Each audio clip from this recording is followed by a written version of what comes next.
Magnificat. Le Seigneur fit pour moi des merveilles. Saint est son nom. Saint est le nom du Seigneur qui fit dans la vie de la Vierge Marie de grandes choses et qui souhaite faire également des merveilles dans chacune de nos vies. Aujourd'hui, 15 août, solennité de l'Assomption de la Vierge Marie, les catholiques dans le monde entier ont envahi les rues à travers les processions pour célébrer la Mère de Dieu. Et cette célébration dérange souvent certains frères. Ce n'est pas normal. C'est de l'idolâtrie. On traite les catholiques de mariolâtres, car nous faisons de la Vierge Marie une déesse. Non, jamais elle ne peut prendre la place de Dieu. Mais c'est la parole de Dieu, seule vérité, qui peut éclairer notre intelligence et nous fortifier dans notre foi. Saint Jean, dans une merveilleuse vision, nous dit ceci: le sanctuaire de Dieu qui est dans le ciel s'ouvrit et l'arche de son alliance apparut dans le sanctuaire. L'arche de l'alliance. L'arche de l'alliance, frères et sœurs, dans l'Ancien Testament, était le lieu de la présence de Dieu. Était là où le peuple hébreu venait rencontrer Dieu. Et aujourd'hui, nous disons fortement que la Vierge Marie est l'arche de la nouvelle alliance. Et pourquoi nous pouvons affirmer une pareille chose? C'est que dans le livre du Deutéronome, au chapitre 10, verset 5, nous dit que ce qui rendait présent Dieu dans l'arche de l'Alliance, c'était les tables de la loi. Parce que il y avait des tablettes sur lesquelles Dieu avait inscrit les 10 commandements de ses doigts. Et à cause de ces tables de la loi, Dieu se rendait présent dans l'arche de l'Alliance. Or, Jean nous dit dans son prologue, au commencement était la parole, et la parole était auprès de Dieu, et la parole était Dieu, et tout ce qui a été fait par la parole, et la parole s'est faite chair. La parole de Dieu s'est faite chair dans le sein de la Vierge Marie. De même que la parole de Dieu est dans l'arche de l'Alliance, de même que la parole de Dieu est dans le sein de la Vierge Marie. Voilà pourquoi elle est la nouvelle arche d'alliance. Dans le livre de l'Exode, au chapitre 40, de versets 42 à 44, on nous dit que pour témoigner de la présence de Dieu, l'ombre du Très-Haut couvrait l'arche. Lorsque l'ange Gabriel est venu annoncer cette bonne nouvelle à Marie, il lui dit en Luc, au chapitre 1er, de verset 35, « Sois sans crainte. L'ombre du Très-Haut te couvrira. » Voilà pourquoi elle est l'arche de la nouvelle alliance. Ce qui rendait Dieu présent dans l'arche de l'ancienne alliance, c'est que l'arche de l'ancienne alliance contenait la manne de Dieu. L'Épître aux Hébreux au chapitre 9, de verset 4, nous dit que dans l'arche de l'alliance, il y avait un vase d'or. Et dans ce vase d'or, il y avait la manne de Dieu. Et le Seigneur dans l'Évangile, au chapitre 6, de versets 42 à 48, sur la catéchèse, sur le pain de vie, il dit, dans le désert, vos pères ont mangé la manne. Moi, je suis le pain de vie descendu du ciel. Ce pain de vie descendu du ciel, cette manne descendue du ciel, a habité dans le sein de la Vierge Marie. Le Seigneur fit pour moi des merveilles, saint est son nom. Frères et sœurs, la plus belle preuve que Marie est l'arche de la nouvelle alliance se trouve dans le deuxième livre de Samuel, au chapitre 6, le verset 9. Le roi David nous dit: comment est-ce que l'arche de Dieu vienne jusqu'à moi? Et Élisabeth,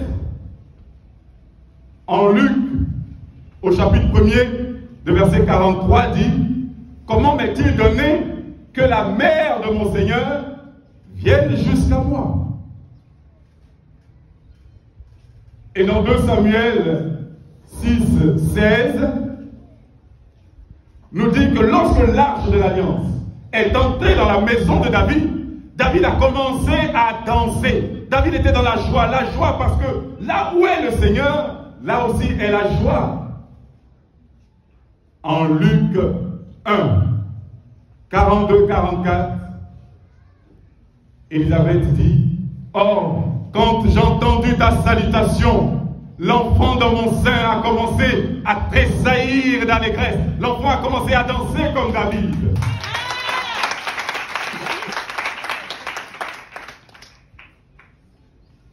Luc, avant de venir sur Luc d'abord, 2 Samuel 6, 11. Lorsque Dieu est avec nous, on n'a pas envie de le laisser. L'Écriture nous dit dans 2 Samuel 6, 11 que l'arche de l'Alliance a demeuré pendant 3 mois chez Obed-Édom. Pendant 3 mois. Et la finale de l'Évangile, extrait de Luc au chapitre 1er, de versets 56 à 57, nous dit « Marie resta chez Élisabeth environ 3 mois.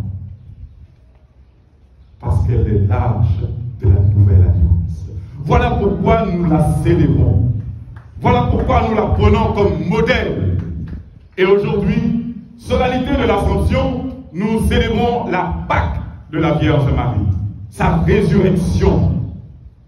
Mais le message que l'Église nous donne à travers la célébration de l'Assomption, elle ne veut pas nous inviter à lever les yeux vers le ciel et puis chercher la Vierge Marie. Mais elle nous invite à prendre Marie pour modèle de pureté, modèle de combat. Avant d'arriver à l'Assomption, il y a d'abord cette vision que nous présente Jean. Ce combat dans le ciel entre cette femme et le dragon. Cette femme qui est revêtue d'étoiles et le dragon qui est revêtu de diadème. Le diable cherche toujours à photocopier ce que Dieu fait. Et c'est le combat que nous devons mener. Beaucoup se laissent avoir par tout ce qui est faux. Les magiciens de Pharaon essayaient de faire les mêmes miracles que Moïse. Il y a beaucoup qui se font avoir, beaucoup de chrétiens qui se font avoir par tout ce qui est sensationnel. Il faut savoir reconnaître ce qui vient de Dieu et ce qui vient du diable. Le diable, bien qu'il ait des couronnes, qu'il ait des diadèmes, lui il cherche à tuer la vie. Et Marie, elle a aussi des étoiles, mais elle cherche à protéger la vie. Une église où on élève la dîme comme une taxe, ce n'est pas une église. Il y a des chrétiens qui sont traumatisés parce que ce mois ils n'ont pas payé de taxes. Est-ce que non? Si tu n'as pas pu payer ta dîme, tu n'as pas pu payer ce mois, Dieu ne t'en veut pas, tu payeras un autre jour. Mais on n'impose pas. L'église n'est pas là pour tuer, l'église est là pour conserver, pour donner la vie.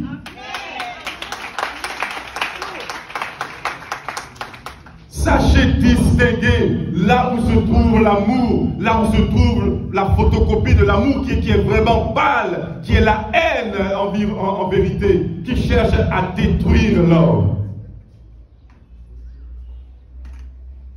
Chaque chrétien doit savoir que sa vie sera couronnée par une Assomption, à l'unique condition d'avoir vécu ce combat avec la Vierge Marie, d'avoir vécu ce combat dans la fidélité. Et Paul nous le redit dans la seconde lecture, nous devons croire en la résurrection. Nous devons croire en la résurrection. Si nous souffrons, nous serons ressuscités. Si nous souffrons fidèlement, pas si nous souffrons avec des frustrations, mais si nous donnons sens à notre souffrance. Et l'Assomption, c'est aussi la célébration de l'espérance dans le cantique de la Vierge Marie. La justice triomphera, L'injustice n'aura jamais le dernier mot. Il élève les humbles. Il fut un temps où les puissants de ce monde n'aimaient pas le Magnificat. Pourquoi? Parce que Marie dit, ils renversent les puissants de leur trône. Ils veulent être éternels. Ils comblent de bien les affamés, renvoient les riches les mains vides. Ils ont peur de la pauvreté. Lorsque quelqu'un n'aime pas Marie, tu le reconnais dans le Magnificat. C'est quelqu'un qui veut toujours être éternel. Or, l'homme ne peut être éternel. Toute vie a une fin et toute vie doit être couronnée par l'Assomption. Que la célébration de ce jour nous apporte un surcroît de dévotion à la Sainte Vierge et qu'un jour, nous puissions nous retrouver avec elle dans le ciel et dans la cohorte de tous les saints pour chanter le Magnificat. Le Seigneur fait pour moi des merveilles, saint est son nom. Que Dieu nous prenne en grâce et qu'il nous bénisse.